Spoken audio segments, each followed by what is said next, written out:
Como ex-aluno da Faculdade de Medicina e agora como reitor da Universidade de São Paulo, é para mim um motivo de grande satisfação poder dirigir uma mensagem à comunidade da FIMUSP na data em que celebramos Dr. Arnaldo.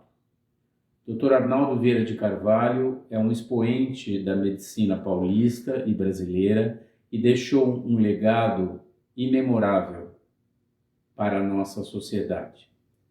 Sua atuação como diretor, modernizador da Santa Casa de Misericórdia de São Paulo e depois como fundador da Faculdade de Medicina e Cirurgia de São Paulo foi inspiradora para muitas gerações. A ideia de construir uma casa de saber médico em São Paulo significou dar a independência intelectual e científica ao Estado de São Paulo, que no início do século XX passava por momentos de grande transformação e desenvolvimento. Fundada em 1912, a Faculdade de Medicina e Cirurgia de São Paulo passa a integrar a Universidade de São Paulo no momento de sua fundação, em 1934. Desde então, é um orgulho para a ciência médica brasileira, um centro formador de cidadãos e cidadãs tecnicamente capacitados para enfrentar os desafios da saúde no mundo contemporâneo, um centro de produção do conhecimento médico e científico inovador e um centro de difusão do conhecimento e tradução do mesmo para a sociedade paulista e brasileira em benefício da melhoria da qualidade de vida de muitas pessoas. É sempre bom celebrar e lembrar aqueles pioneiros que fizeram da Universidade de São Paulo o que ela se tornou, a mais importante universidade do mundo ibero-americano. Olá a todos. É um prazer poder participar dessa homenagem do professor Arnaldo Vieira de Carvalho. Professor Arnaldo, nosso primeiro diretor, fundador e que constituiu a Faculdade de Medicina da Universidade de São Paulo com os alicerces muito firmes, que permitiu que esta faculdade se desenvolvesse da forma como se desenvolveu nesses mais de 110 anos e com essa pujança e com essa representatividade, tanto do ponto de vista nacional quanto internacional. Atualmente eu ocupo o cargo de vice-diretor da faculdade, é uma honra para mim, e nós trabalhamos diuturnamente para que o legado do professor Arnaldo seja mantido e preferencialmente aprimorado e ampliado. Então nós temos a Faculdade de Medicina, quando ela foi criada, ela utilizava as dependências da Santa Casa. Depois, mais tarde, vários anos depois, foi construído o Hospital das Clínicas, o Instituto Central do Hospital das Clínicas, onde se tornou o nosso hospital-escola, e nesse meio tempo também houve a incorporação à Universidade de São Paulo. Então, todos esses marcos são marcos muito importantes, vários outros institutos vieram, vários outros marcos vieram. No último ranking do ano passado, em 2025, nós voltamos a ocupar as primeiras 50 posições, estávamos entre as 50 melhores escolas do mundo e a primeira da América Latina. Então tudo isso é motivo de orgulho, motivo de mais trabalho e de mais responsabilidade para continuar seguindo e mantendo o legado do nosso fundador, professor Arnaldo Vieira de Carvalho. Um grande abraço a todos.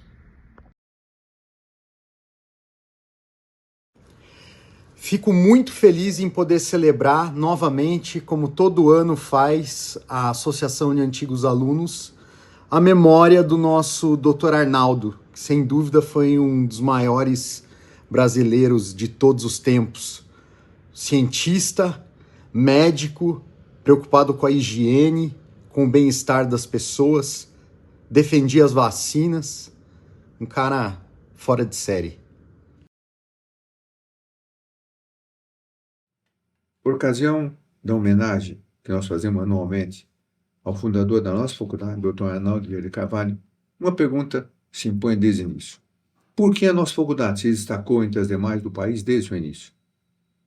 Bom, nós temos que entender o que o Dr. Arnaldo fazia antes de fazer a faculdade de medicina. Ele já havia se destacado na direção do Instituto Vaccinologia do Estado de São Paulo, implantando técnicas de produção que, inclusive, suplantavam as técnicas dos melhores centros europeus. Fazia questão de utilizar métodos científicos para aumentar a qualidade e a quantidade do produto. De acordo com Teixeira Almeida, em seu artigo 2003, atividades do Instituto Vaccinologia de São Paulo, dirigido por Arnaldo Vieira de Carvalho por 10 anos, não devem ser consideradas somente do ponto de vista técnico, da produção de vacina, mas também do ponto de vista de inovação tecnológica e base científica. Em 2013, Arnaldo Vieira de Carvalho afastou-se da direção do Instituto Vacinogênico de São Paulo para comandar a implantação da Faculdade de Medicina, hoje da Universidade de São Paulo. O Instituto Vacinogênico tem em funcionamento até onde 1925, quando as atividades da produção de vacina antivariólica passaram para o Instituto Butantan. Ao tomar conhecimento dessa importante atividade desenvolvida por Arnaldo Vieira de Carvalho, que precedeu sua realização mais conhecida, que é a Faculdade de Medicina da Universidade de São Paulo, podemos observar que Vieira de Carvalho já conhecia a importância e o impacto das cadeiras básicas na formação dos médicos. Desse modo, de acordo com Marinho, 2012, Arnaldo Vieira de Carvalho buscou, desde o início, conferir base científica e experimentar um ensino de medicina com ênfase em pesquisa, em contraposição ao modelo de ensino médico vigente naquela época no país, que era privilegiava aulas teóricas com bases clínicas e não bases científicas. Em sua visão, em parte foi consequência da sua atuação e envolvimento no Instituto Vacinogênico de São Paulo. Em 1912, a implantação do curso de medicina, com 6 anos de duração, reafirmou a contratação de docentes estrangeiros prevista desde o decreto da criação da faculdade. O currículo constava de aulas teóricas e práticas, laboratório na disciplina de anatomia, histologia, fisiologia, microbiologia e patologia. Para isso foram contratados professores estrangeiros na Europa, entre eles Afonso Bovero, anatomia descritiva e histologia, Alessandro Donati, patologia geral e experimental da Universidade de Turim, na Itália, Emílio Brumpt, parasitologia da Faculdade de Medicina de Paris, Lambert Maio, fisiologia da Faculdade de Medicina de Nancy, na França, e Antônio Canini, da Suíça, microbiologia, e Walter Haberfeld, da Alemanha, anatomia e histologia patológica. Em resumo, é possível entender por que essa faculdade, desde sua fundação, se destacou das demais. Cabe a todos nós, atuais professores, alunos, inclusive ex-alunos, cabe a todos nós assumir a responsabilidade de manter o alto nível educacional e científico da nossa instituição. Obrigado.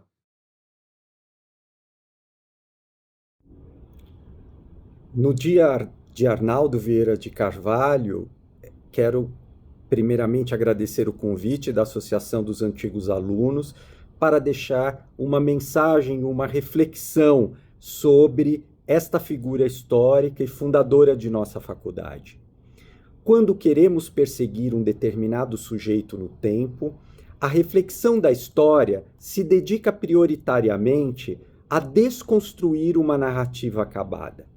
Isso porque, na ausência de uma delimitação contextual e documental, é grande o risco de ver o indivíduo tratado ser engolido por seu próprio mito, deixando escapar dimensões que poderiam explicar, de forma mais ampla e rica, certas concepções de seu mundo e de suas articulações práticas de pensamento. É nesta direção que percebe-se tantas manifestações em torno da constituição dos espaços de memória do médico e fundador da Faculdade de Medicina e Cirurgia de São Paulo, Arnaldo Vieira de Carvalho, tendo a sua biografia ganhado variabilidade e especificidade discursivas a partir de momentos distintos. Tal constituição memorialística estará sempre carregada por grupos vivos e, nesse sentido, ela estará em permanente evolução, aberta à dialética da lembrança e do esquecimento, inconsciente de suas deformações sucessivas, vulneráveis a todos os usos e manipulações, e suscetível de longas latências de repentinas revitalizações.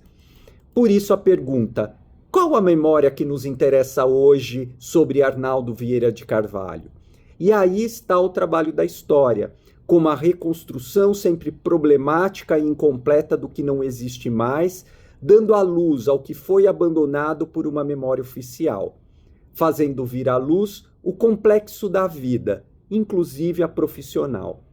Esse é o caso de Arnaldo Vieira de Carvalho e uma história oficial sobre ele, deixando de fora justamente os pontos mais difíceis de sua vida, que se por um lado revela seu lugar mais humano e por isso contraditório, por outro lado o tira de um lugar que não cabe aos sujeitos históricos, como de um herói, por exemplo. Dentre as interpretações que menos recebeu atenção em sua vida está a sua passagem pela Hospedaria dos Imigrantes, exatamente por ter sido um trabalho de alguns meses, mas regados a críticas de ambas as partes e as primeiras decepções do jovem médico Arnaldo.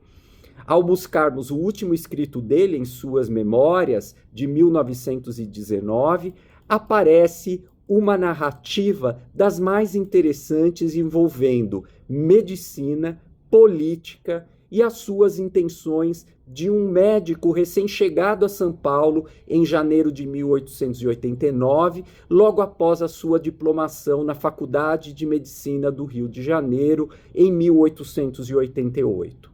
Arnaldo não poupou a elite que ele mesmo fazia parte, para dizer que sobre o andamento da saúde e medicina em São Paulo, muito deveria ser mudado. Vamos ao texto. Disse o Arnaldo: é de notar dominarem naquele tempo os bacharéis, os negócios públicos e nele não se imiscuírem os médicos por motivos que nunca compreendi. Por essa razão, os empreendimentos oficiais não obedeciam aos ditames da ciência de Hipócrates e aos preceitos de higiene não tinham força para se imporem. Nessas condições, bem se pode imaginar o que deveria ser a Hospedaria de Imigrantes de São Paulo, dirigida por um advogado, assistida por um médico doente, velho, cumulado de pensionistas vitimados por epidemias e sem asseio. Conhece-se-á Dante e mais um círculo figuraria em seus infernos onde purgassem culpas os que abandonam a pátria em busca de ouro. E na verdade era assim a Hospedaria do Imigrante quando, pela primeira vez lá entrei para ser investido do cargo de médico do estabelecimento. Nessa época, em janeiro de 1889, a febre amarela assolava Santos e da etiologia do terrível mal nada sabíamos. Desalentava-me a perspectiva segura da inutilidade de meus esforços, fossem eles hercúleos em tal meio.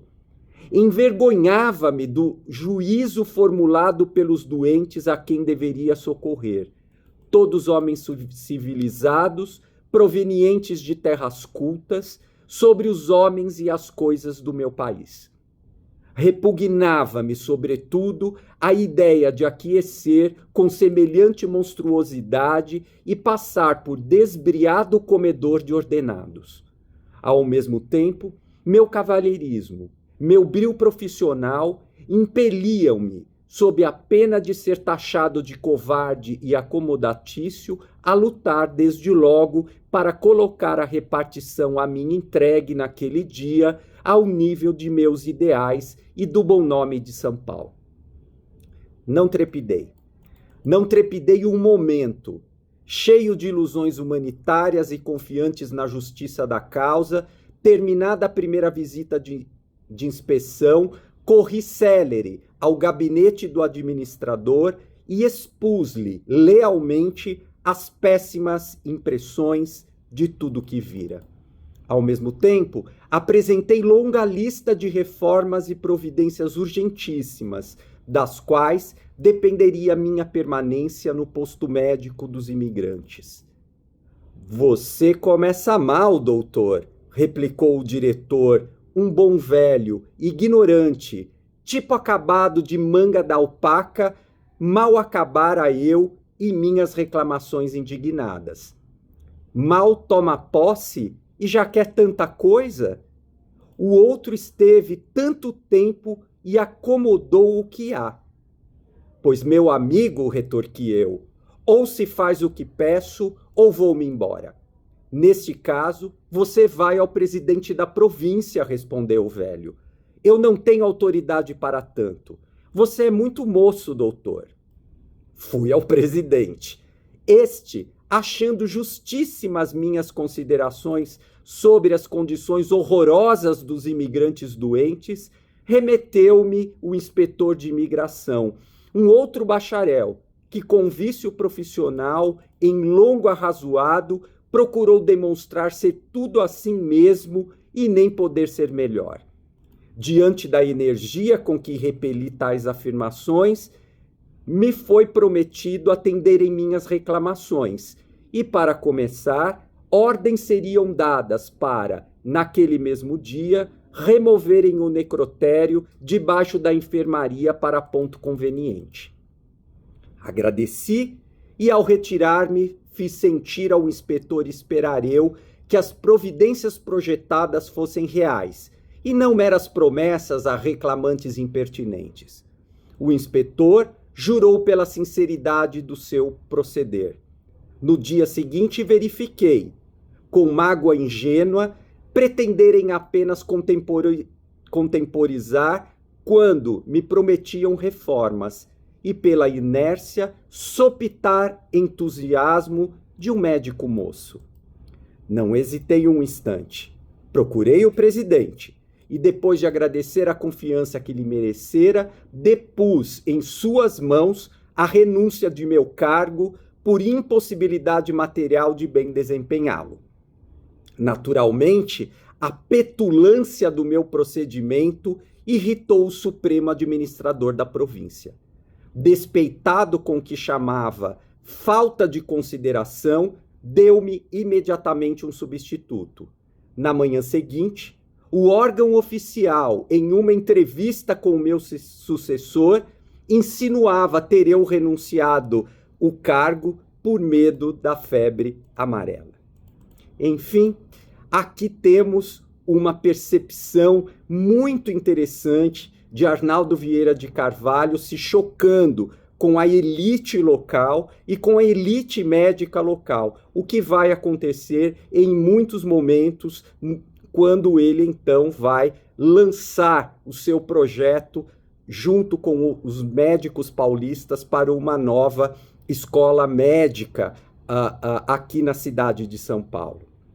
Finalizo dizendo que é a partir desses indícios deixados no tempo que podemos encontrar uma nova maneira de capturar a história, privilegiando os fenômenos aparentemente marginais, intemporais ou negligenciáveis de uma memória oficial, porém iludida, que a história vai tentar exatamente desconstruir.